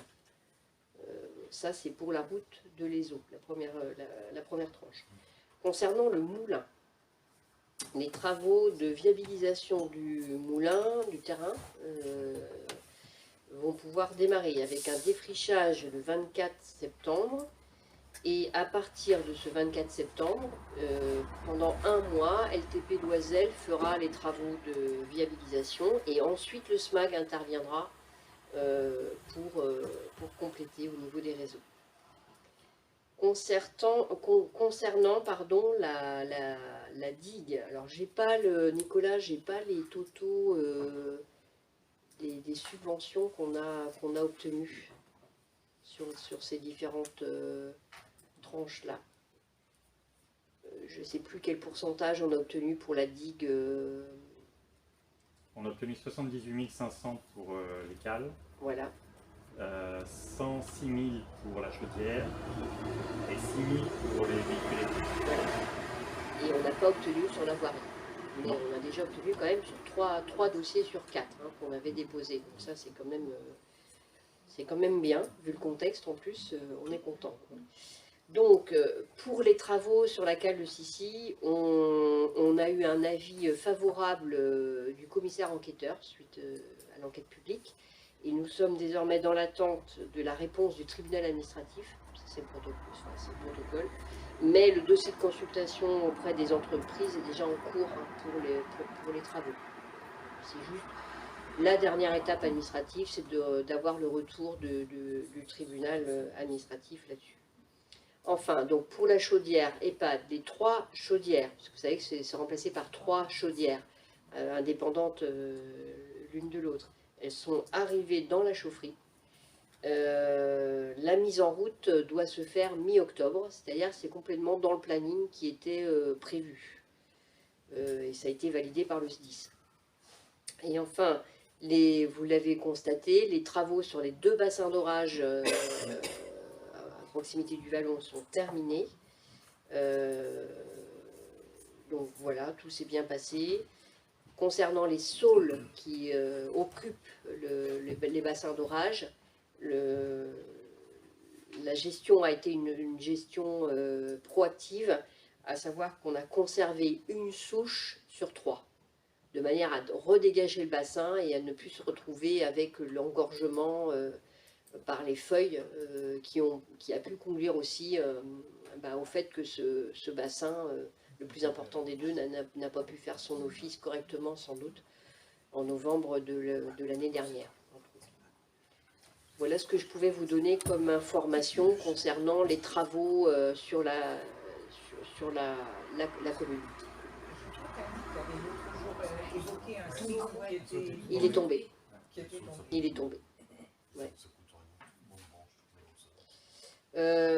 Ensuite, le 24 mars de cette année, titre du Fonds interministériel de prévention de la délinquance et de la radicalisation, installation d'un vidéophone dans l'école maternelle pour une somme de 5 000 €, TTC. Le 4 juin, décision d'un virement de crédit pour un paiement de subvention exceptionnelle à l'EHPAD. Je vous rappelle que l'EHPAD est toujours, vous le savez bien, dans une fragilité, et notamment au niveau de sa trésorerie, et pour honorer les factures, on a versé 77 185 € et 56 centimes. Le 5 juin, décision marché avec procédure adaptée MAPA, donc avec l'achat du minibus Saudet Automobile à hauteur de 31 330 € et 42 centimes. Le 3 juillet, décision de virement de crédit pour un paiement de crédit d'impôt de manifestation artistique de qualité pour un montant de 7 370 €. Si je ne m'abuse, mon cher collègue, vous l'avez sur table, c'est le festival Second Geste, encore une très belle édition à venir là, 17, 18, 19, c'est ça 20, voilà, octobre, 17 20 octobre. 21 juillet, décision avec la création d'un lotissement communal et la réalisation des travaux de viabilisation pour parcelle du lotissement du Moulin. Alors l'Oiselle pour la voirie d'assainissement à hauteur de 68 000. Oui, il y a un 9 en trop, je pense. 68 978,75 €. Et Saint-Martin paysage pour les espaces verts à hauteur de 16 254,84 centimes. Voilà, hors taxe. 21 juillet, création d'un abri voyageur sécurisé au point d'arrêt routier Quérombourg. Bon, ça c'est déjà fait, hein, mais bon voilà, c'est pour le temps que ça se fasse. 12 378,65 €. 25 juillet, décision de remplacer la chaudière à granulés de l'EHPAD. C'est la somme finale de 135 millions hors taxe. Et c'est le quartier roulant qui a remporté le marché. Et enfin, le 25 juillet toujours, travaux de réaménagement de la route de l'Ezo par Eurovia pour une somme de 274 941,11 €. Voilà pour les décisions prises par délégation. Je ne sais pas si vous aviez des questions diverses, messieurs, dames. Oui, j'ai vu apparaître un panneau provisoire 30, vitesse 30, au niveau du virage. Oui, c'est ça. Alors, on passe par cette étape-là, c'est-à-dire qu'on se dit qu'il faut étendre la zone 30 dans cette zone qui est très accidentogène potentiellement. Le virage, il est ce qu'il est, les maisons, elles sont là, ça va être difficile de pouvoir... mais ça, c'est très bien, voilà, c'est Jean-Fred qui a fait cette suggestion-là d'augmenter la zone 30. Du marquage au sol va être fait aussi pour impacter visuellement, voilà, on espère le comportement des chauffeurs, des conducteurs, pardon, et s'il y a besoin, eh bien, on verra dans quelle mesure on peut rajouter encore du panneau lumineux. Voilà. Sincèrement, je pense qu'avec la schéma, quand il y a eu cette tranche 3 qui a été réalisée, l'accessibilité du lotissement n'a pas été pensée convenablement. Et même s'il y a eu un aménagement qui a été fait dans le virage, ça reste dangereux pour les gens qui viennent du Carrefour City et qui veulent rentrer chez eux, et inversement, pour ceux qui veulent sortir du lotissement et gagner Joso Marigny. Alors, c'est toujours quand même un petit peu dangereux. Hein. On est dans un virage de toute façon. Donc ça m'a fait peur parce que la bande stop, elle est relativement avancée dans le virage. Et donc, il avançait jusqu'à la bande stop, tout à fait normalement. Mais j'ai eu un mouvement de recul parce que je n'avais pas l'habitude d'en voir. Je faisais ça. Mais alors, Anaïs, le panneau provisoire, il est très bien, sauf qu'il faudrait peut-être occulter à ce moment-là le panneau qui est en face. Exactement. Parce qu'on passait en plus, sincèrement, on passait d'une zone à 50 à une zone 30 d'un coup. Oui. Donc là, on se dit qu'il faut carrément rallonger la zone 30 jusqu'au rond-point de l'Europe. Tu vois, tu passes, comme on a fait Chaussidou, enfin Chaussidou, pas vraiment Chaussidou, mais... Ah bah oui, mais ce sera un changement d'habitude, mais tu vois Donville-les-Bains, sur toute la longueur, ils ont passé à 30. Et alors eux, par contre, ils ont mis énormément de ralentisseurs, c'est complètement différent parce que c'est un axe, voilà. Là, franchement, je pense que le passer en 30, enfin déjà l'agrandir, ça c'est sûr et certain, le passer en 30 avec en plus les marquages au sol et les espaces partagés pour les vélos, ça ne peut que inciter le conducteur à ralentir. Mais c'est le fait que là, tu vois, quand tu descends, il y a un panneau arrêt de zone 30 devant. Oui, il faut qu'on l'enlève. Oui, il n'a pas eu le temps. Il n'a pas eu le temps de le faire, mais c'est prévu. Ouais. Déjà arrivé à 30 dans le virage.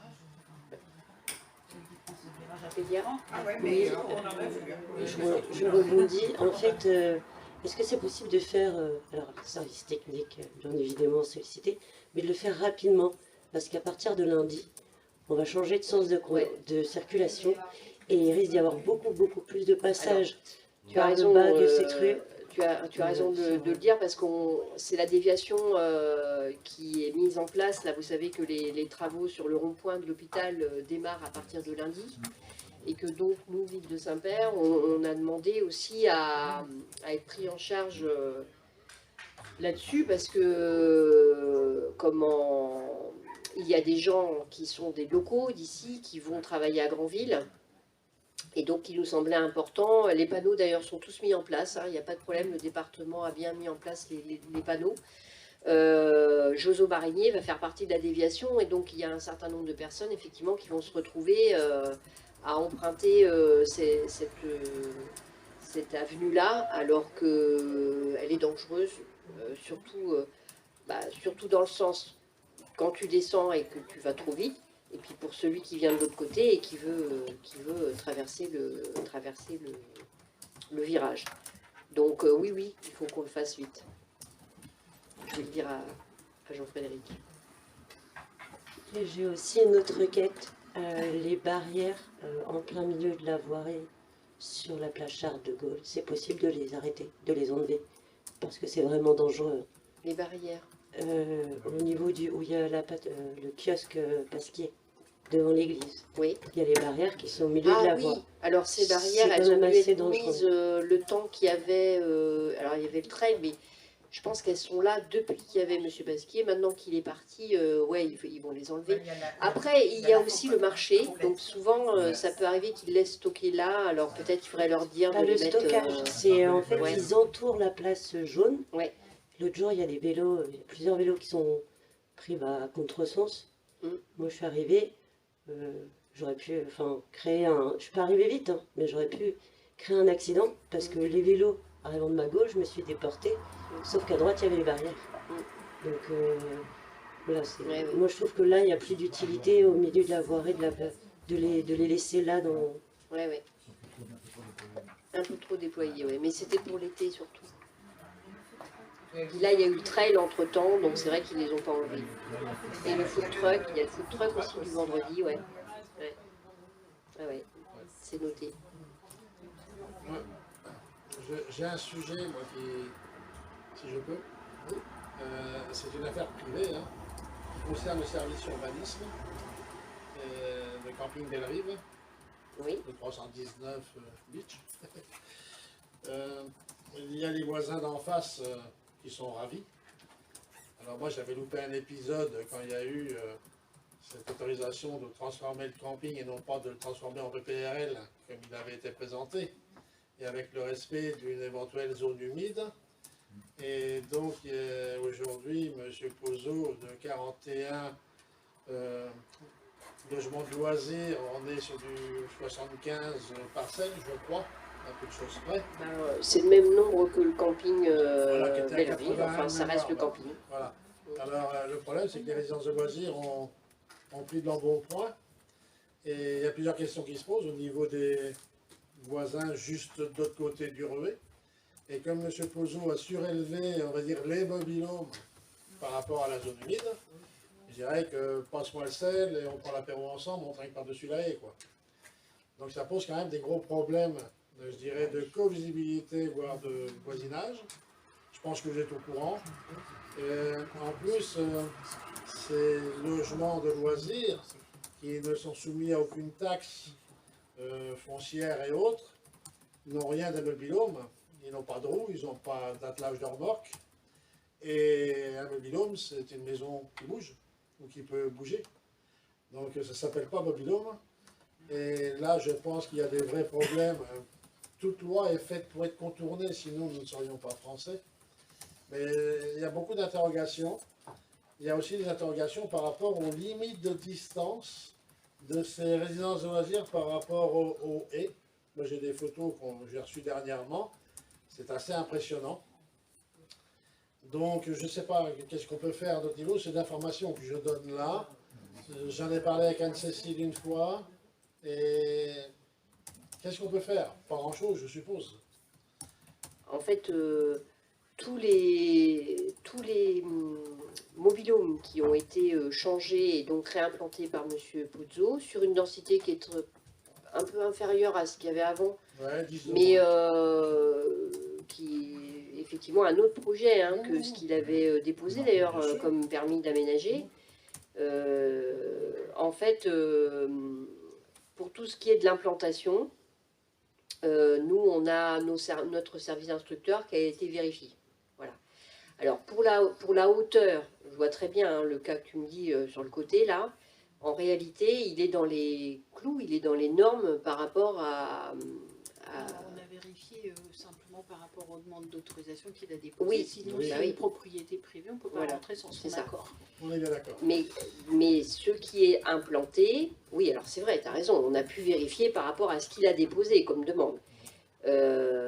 Quand ça ne va pas, il va être obligé Qui lui ont été refusés, d'ailleurs. Comment? Pour ces raisons. Oui, ça a Qui lui ont été... refusés pour ces raisons. Voilà, pour ces raisons-là, c'est-à-dire la distance et puis la hauteur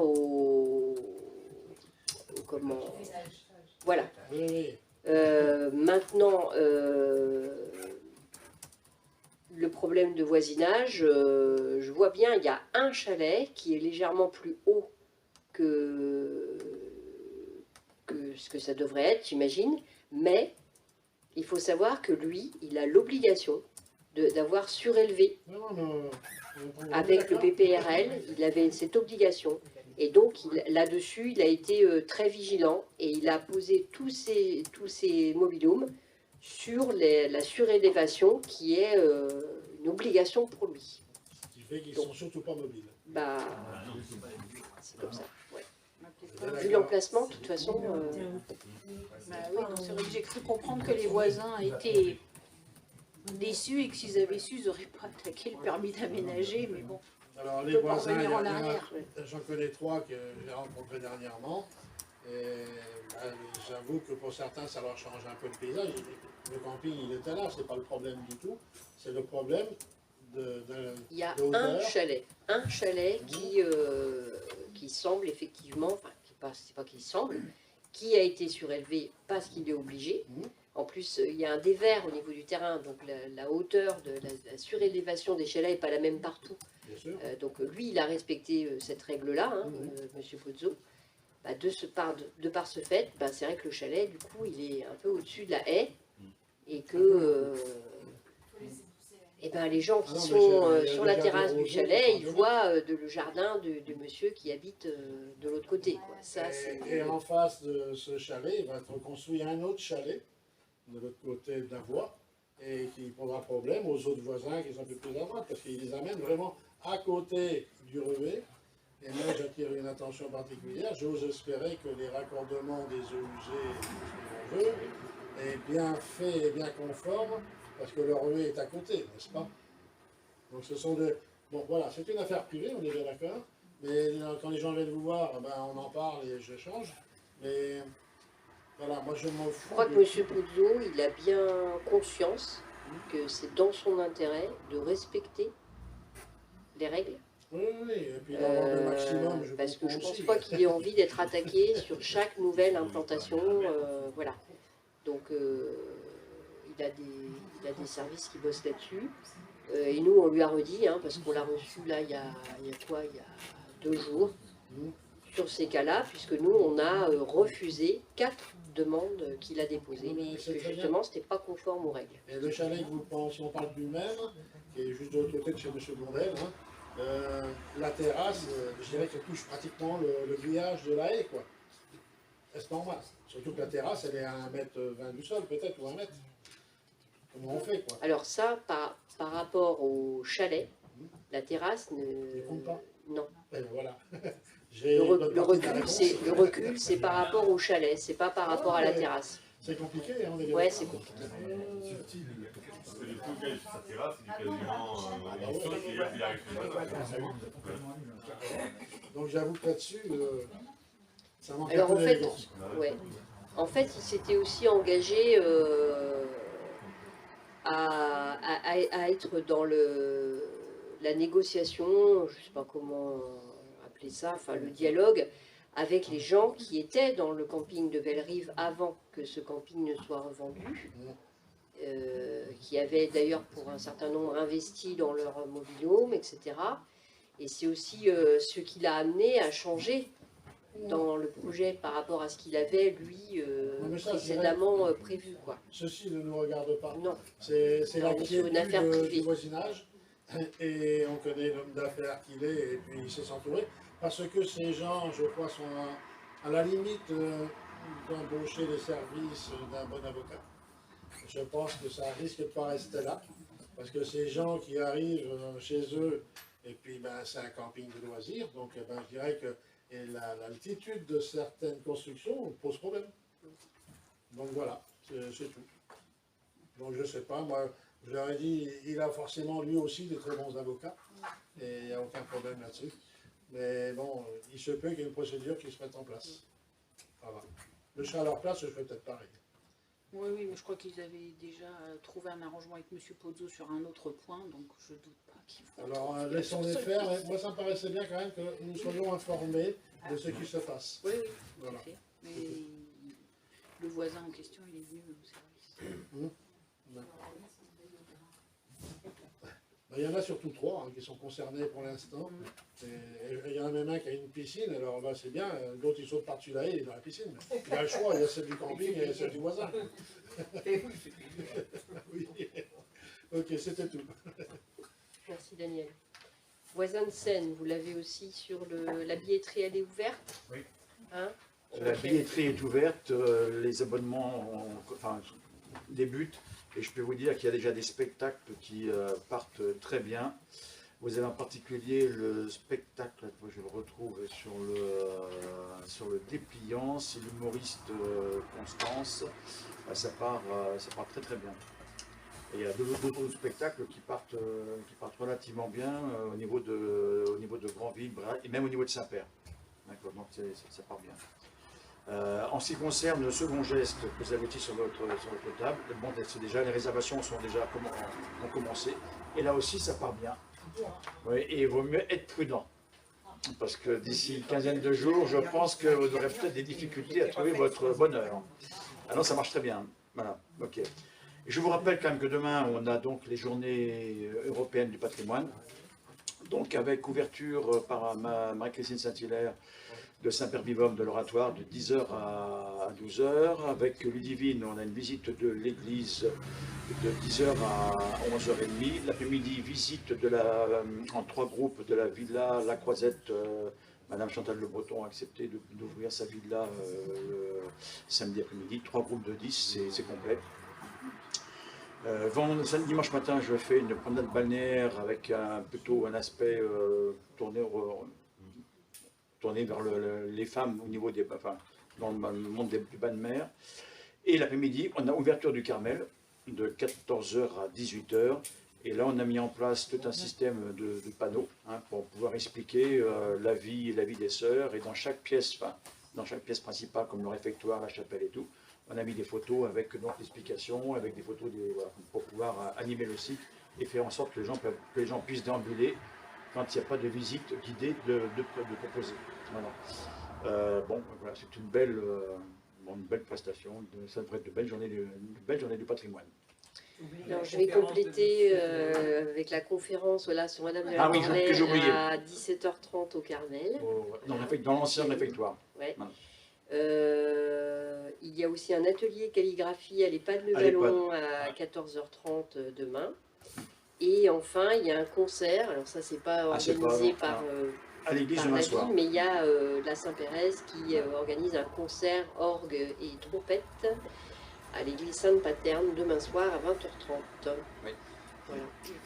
Et je voulais aussi vous informer que Christian Anac, le rosieriste en fait, qui est de notre région, voilà, qui fait plein de roses différentes, la rose de Granville, on a fait 200 à peu près, a créé aussi la Rosa Saint-Père, et il propose de faire une vente de Rosa Saint-Père, qui est le rosier que vous avez à la sortie de la mairie là.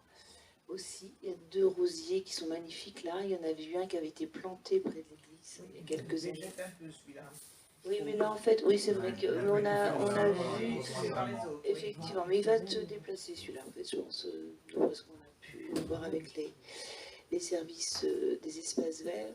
Et donc là, c'est le temps, enfin c'est la période où si vous souhaitez avoir un rosa à Saint-Père, pour le prix de 25 €, il peut vous fournir un rosa à Saint-Père. Voilà. Mais il faut qu'on lui transmette les personnes qui sont intéressées pour qu'ils puissent s'organiser. Voilà. Alors, en dernière information, on avait prévu aussi avec les écoles de Saint-Père, avec Nicolas Potel et la médiathèque, on avait prévu de faire, d'initier les 6 classes, de visite architecturale, en s'appuyant sur la rue de Sissi. Manque de chance, ça n'a pas pu se faire aujourd'hui, mais on le reporte dans le temps, et comme ça on pourra donc montrer aux écoliers qu'est-ce que les villages du type balnéaire et tout, comment c'est conçu, voilà, quelles sont les caractéristiques et tout, et expliquer un petit peu comment ça s'est fait. Donc j'attends qu'on puisse trouver le bon timing avec les écoles. Et sinon, je voulais vous donner quelques informations par rapport à la rentrée scolaire qui s'est très bien passée. Pas de fermeture de classe comme vous avez pu. Voilà, tout s'est bien passé. Il y a eu avec l'association des parents d'élèves un pique-nique d'organiser le week-end la suite de la rentrée scolaire pour accueillir les nouvelles familles. Le trail aussi qui a été vraiment une réussite. Bravo à la récré, l'association des parents d'élèves, qui a organisé vraiment un événement en toute sécurité, qui a permis en fait que tous les enfants puissent participer. Voilà, ça a été vraiment un événement intéressant et très, très bien réussi.